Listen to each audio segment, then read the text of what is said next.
Do you want to learn the basics of chartering? Or are you trying to clear the ICS exams?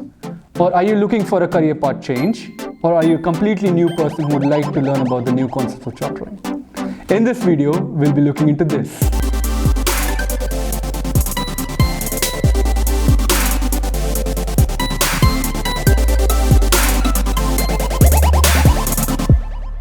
Hey, what's up? My name is Akash from Ships Group, bringing you the best platform to learn about the commercial shipping subjects. In the Chartering 101 series, we'll be looking into the basics of chartering. We'll be looking into the dry cargo chartering, tanker chartering, and finally, we'll be finishing up with tips and tricks to how to clear the ICS exams. If you're new here, consider subscribing it at any point of the time. Also check out the notes and links in the description below. And also guys, whatever we are going to cover right now, all the comprehensive lecture slides are in my website, so you can always go there, get it downloaded. It even consists of ICS papers, past question papers, and my own lecture notes, which will help you to understand the whole topic very well. So what are you waiting for? Let's get into the video, shall we? Hi guys, welcome to Chartering 101 from Ships Group.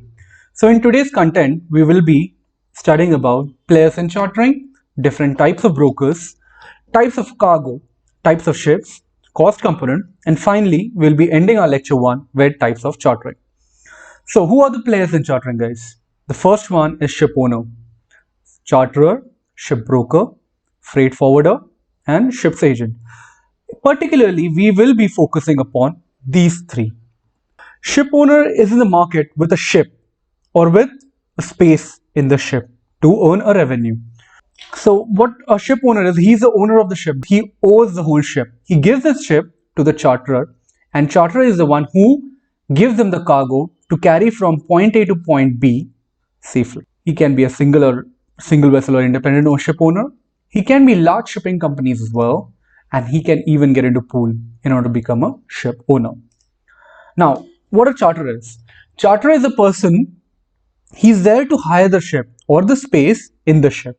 He's the one who's actually giving the cargo to a ship owner. He enters into a contract with the ship owner for transporting the goods. He's entitled also to pay the freight on the consignment, which is once it is unloaded. He can be a shipper, guys. He can be a receiver. He can be a consignee or a speculator or a trader or an agent. It can be even small firms, world trading houses as well. Governmental organization can be charterers and shipping companies too. The third person we are going to talk in the chartering business is the shipbroker. He is the middleman. He is the one who connects the principals, which are ship owners and the charterer. He does his whole activity in order to earn something called as brokerage. He can be an in-house broker, and he can be a competitive broker as well. So there are different types of broker. The first one is the owner's broker, charterer's broker, or a competitive broker. So the owner's broker is a broker who is representing on owner's behalf in a negotiation. Similarly, what a charter broker is, he is ensuring charterer's interest into a negotiation. So what does exactly a shipbroker do? A shipbroker can be in different disciplines. Number one, he can be into S&P, he can be into cargo, dry cargo, he can be into tanker broker. So depending upon what area he specializes in, he can be that person. He's the one who is actually making the fixture happen. He's the one who actually provides the liquidity to the market. He fixes the vessels on either on a time charter or a spot charter. Now we will be studying about different types of charter as we go ahead. He also maintains the tonnage and record within the company's database. So what happens is, guys, we will be looking into, in our lecture 2, we will be looking how the whole chartering process applies. But today, this is an introduction. So we will be looking what each and every person does and what things are, just the basics. We are just going to touch the basics in this lecture, okay? The shipbroker here is involved in various stages of negotiation, as we will come to know in the upcoming lecture series. He involves buying and selling of goods. He even keeps a database, and he keeps a very close watch on the markets, how the markets are interpreting. So he's on constant touch with all these principles throughout the world, depending on what region, what commodity that he wants to carry and he wants to specialize in. He always keeps the principal updated, how the markets are going up and down. So if a commodity price goes down, it is good for a charterer to enter the market. So he'll definitely keep a watch, and he will inform the charterer when to get in. Similarly, an owner's broker will look into prices, and he will see this is the best price to, if the commodity price is huge and the freight prices are even nice, he will tell the principal, the owner, to get into the market and fix the ship. So what are the types of brokers we are looking in? The first one is dry cargo broker. He is the one who actually looks into dry commodities. Okay, we'll be seeing what kind of ships there are, what kind of cargoes we are going to look for. Similarly, a tanker broker who specializes just in tankers. Tankers can be such as crude oil, black oil, white oil, chemical tankers, LPG, LNG. These are, comes in the tanker side. And there is something called as futures broking, which we call as FFA contracts, but we won't be touching much into this right now in the lecture series. We'll be particularly focused upon the dry cargo followed by the tanker chartering. Since we have come up with the types of cargoes, as you can see from the slide, there are two ways the cargoes can be generalized. One is the general cargo, which is called as a unitized one. Everything is packed into one compact form, which comes under the unitized cargo. Similarly, the loose cargo can be in form of the bulk one. So in the unitized, it can be break bulk form, it can be new, or it can be containerized. In the bulk cargo, we have something called as liquid, we have then dry. In liquid, we have LNG, chemicals, vegetable oils, pumps. It consists of roughly around 35% of tonnage, total tonnage.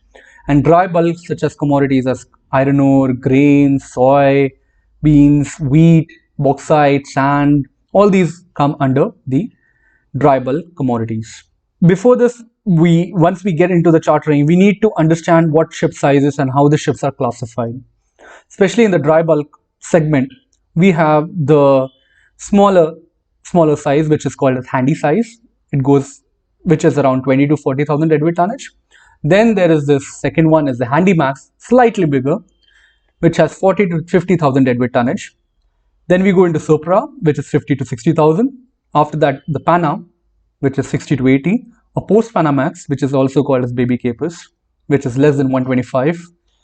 And Capesize or VLOCs, which are like Capesize is between 125 to 220. And VLOC is a very large ore carriers, which is more than 220,000 deadweight tonnage. So what the reason behind having these abbreviations for the specific type of vessels is because when you fix a ship, and even if you're speaking to a shipbroker, he uses these terms. Like if he wants to fix a Panamax carrier and he's speaking to another broker who is in a different country, once the shipbroker says it's a Panamax carrier, the other person knows that dimension in his mind. Okay, so he gets the whole idea that how big the vessel is going to be roughly like. So that is how, and even in Baltic indices we understand, but all these things we will cover in our upcoming lectures. Similarly, guys, when we have the tanker classifications, we can see this is how the tanker looks like. The smallest vessels are general purpose and medium range, which is the general purpose around 10 to 25,000 deadweight tonnage. The second one is the medium range, which is between 25 to 45,000 deadweight tonnage. Then comes the LR1, Afra, and LR2. LR1 is 45 to 80, Afra is 80 to 120 deadweight tonnage, LR2 is 80 to 160 deadweight tonnage, and then the big vessels, the VLCCs and the ULCCs, which is your very large crude oil carrier and ultra large crude carriers. So VLCC is 160 to 320 deadweight, and the ULCCs can be between 320 to 550 deadweight. Another thing which we should see, guys, is the smaller vessels are mostly for the refined products. The medium sizes can carry the crude oil and the refined, and the bigger vessels mostly carry the crude oil. So the cost component. Before we get into the types of chartering, we need to understand how the cost component works in shipping. So roughly, the cost can be divided into 5 different segments. The first one is the capital cost, operating cost, periodic cost, voyage cost, and cargo handling cost. So guys, I mean, when I say fixed cost is the components which comprises of capital, operating, periodic, and variable costs are voyage cost and cargo handling cost. Now we will see what each and every cost represents. So what is the capital cost? Capital costs are related to the cost of capital that has been deployed for the purchase of the shipping asset. That means the money required to buy the whole ship is called as the capital cost. Operating cost. Operating cost is it is a kind of cost which helps to maintain the vessel into a seaworthy condition. in order to have a smooth operations of his vessel, he needs to maintain that that expenses, whatever expenses comes under this region is called as operating cost. So what all things can it be divided into? It can be crew cost, the crew which are deployed on the ships. It can consist of crew wages. It can even consist of repatriation cost. It even consists of supplies. What all supplies are required? There are a lot of machinery which needs to be lubricated, stores, supplies, it's on a frequent basis. Repairs and maintenance are carried out on a ship. Insurance is there, and management fees. If you try to give your vessel to a management firm, they handle the vessel on your behalf, putting the crew and other supplies. So there is also a management fees which comes under the operating expenses. Here by Moule Stephens, there is a small table which I could come up with. It consists of all the vessels, roughly some vessels, and in which it just says the operating expenses of a VLCC for a day is roughly around 10,670 US dollars per day. So this will help us understand how much a vessel costs per day, and this will help us to also understand the voyage estimate questions. We will be doing voyage estimate questions in the upcoming lecture series. So we'll take these factors into account too, and we'll calculate the net revenue, the profits, net loss of the ship owner. The third component is the periodic cost. So the periodic cost is something, the cost component which specially covers the periodic inspections of the vessel. So there can be intermediate surveys for that, 2.5 years. Special surveys are even carried out within 5 years.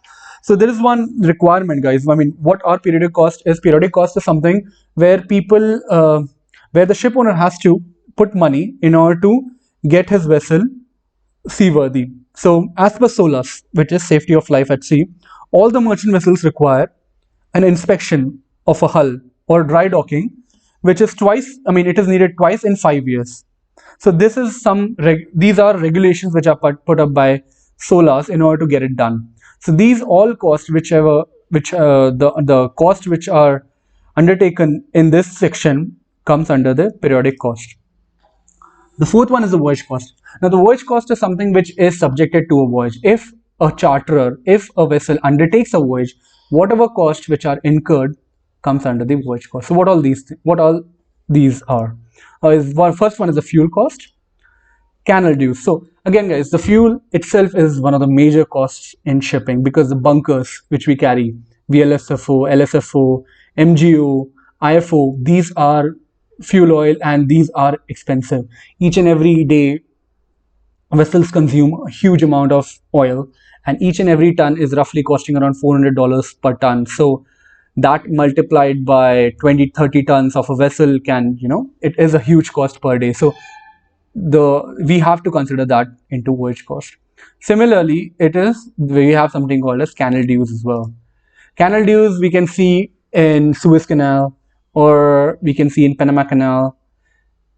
And then there is something called as towage and pilotage. Towage and pilotage is a procedure where a ship, when it enters the load port or when it goes from the discharge port, it needs towing arrangement. It needs a pilot who comes on board and he directs the ship into the local waters, because he has the expertise to do that. So the cost which is incurred in that comes under this section. There's something called as port agency fees too. You need to appoint an agency before you head into a port. So the cost which is related to that comes under the agency. And there are also called as port expenses, where a ship, when it berths in a place, it will be requiring a berth. So the amount of money paid to the berth comes under the port expenses. And the last one we have is called as cargo handling cost. So what are these cargo handling costs? They are related to the cost of cargo loading and discharging operation at their respective loading and discharge ports. It means, guys, especially in the dry cargo segment, we have something called as, when a ship comes in, it needs to be trimmed. It needs to be, stevedores need to be put in. So we will look into the cargo handling cost, and how things happen is, in a charter party, if there is liner terms, these costs are borne by the ship owners. If it's FIO terms, it is borne by the charter. But we will look into it as we go ahead. Now, since we have understood the 5 components of cost, which is COPVC, C for capital, O for operation, P for periodic, V for voyage, and C again for the cargo handling. That is how I learned COPVC, where the cost components in the chartering. Now, since we have understood the whole cost components, let's get into the types of chartering.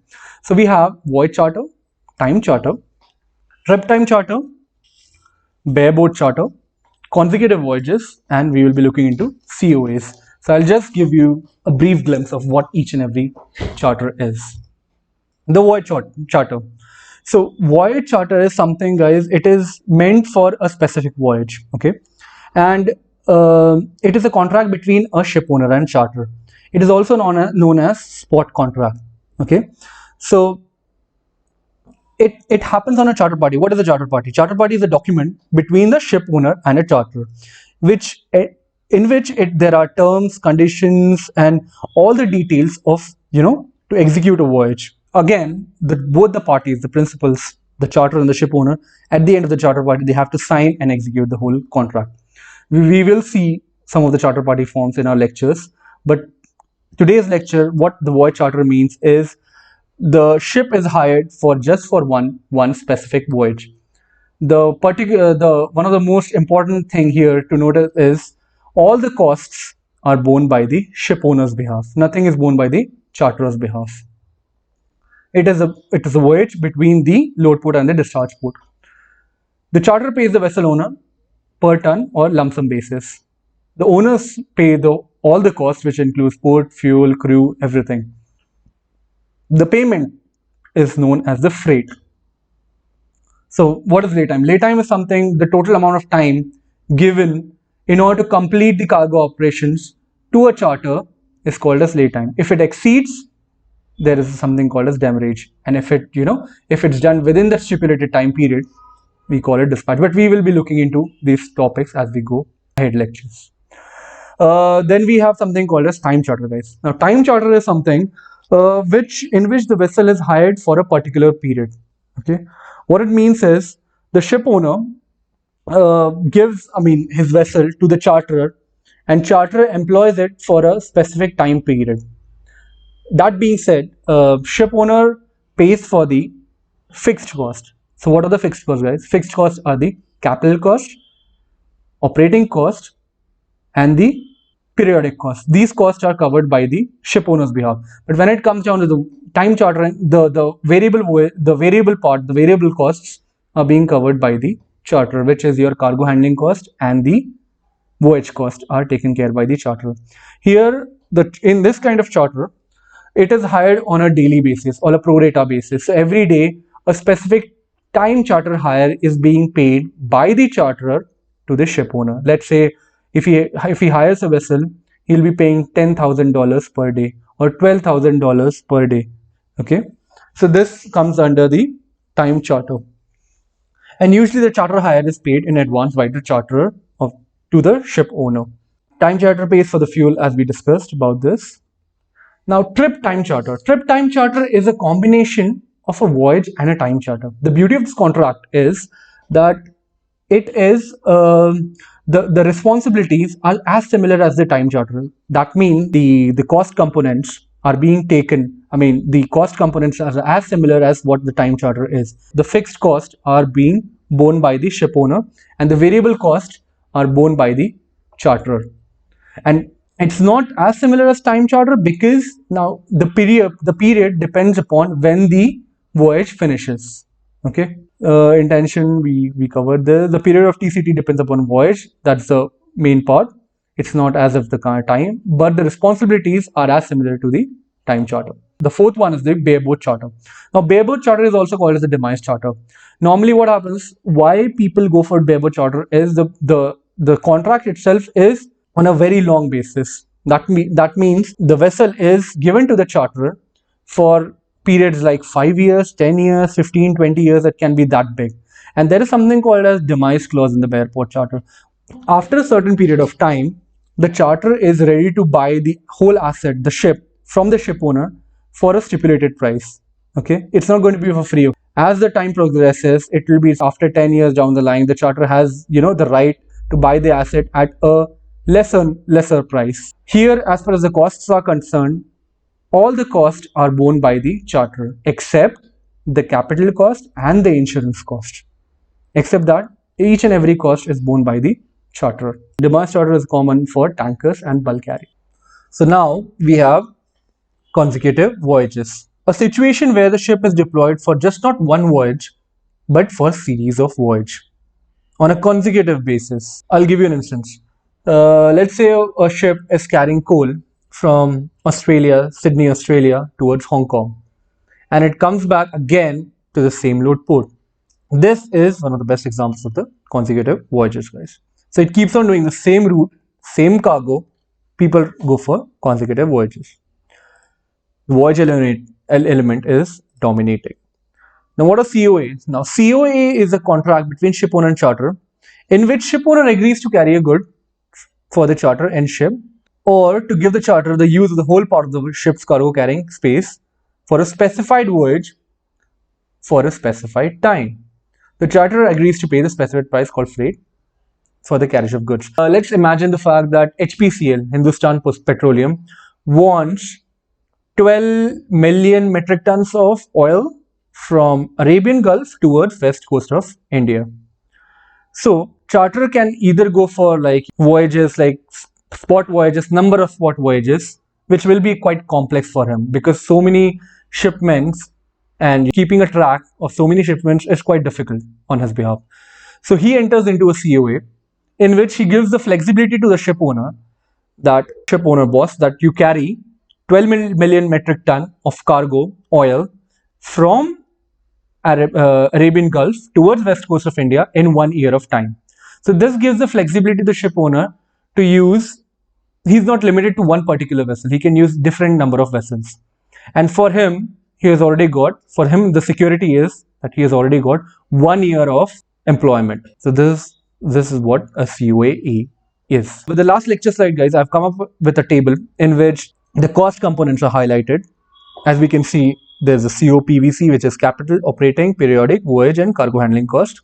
And there are three major types of charters, which is the spot charter, which is voyage charter, time charter and bareboat charter. All the costs undertaken in a voyage charter are borne by the ship owner. Again, guys, when it comes down to cargo handling cost, it can be liner. If the charter party says liner terms are present, then the ship owner will bear the cost.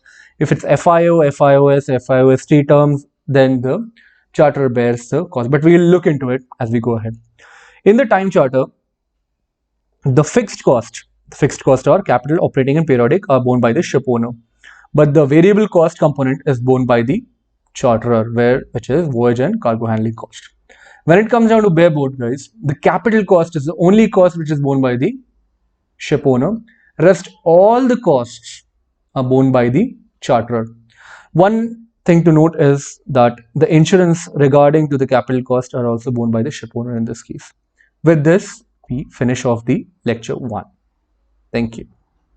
Since we have finished the first lecture, I would like to hear it from you guys in the comment section below. Hit the like button if you like the video, and also remember, one of the most important tips and feedback comes from you guys. So feel free to connect me on LinkedIn and pop up a message. So thanks for checking out the video, guys. Subscribe if you haven't already. In the next lecture, we'll be looking into chartering process. Until next time, ShipScope is bringing you the best platform to learn about the commercial shipping subjects. Keep on learning it, and we will talk soon.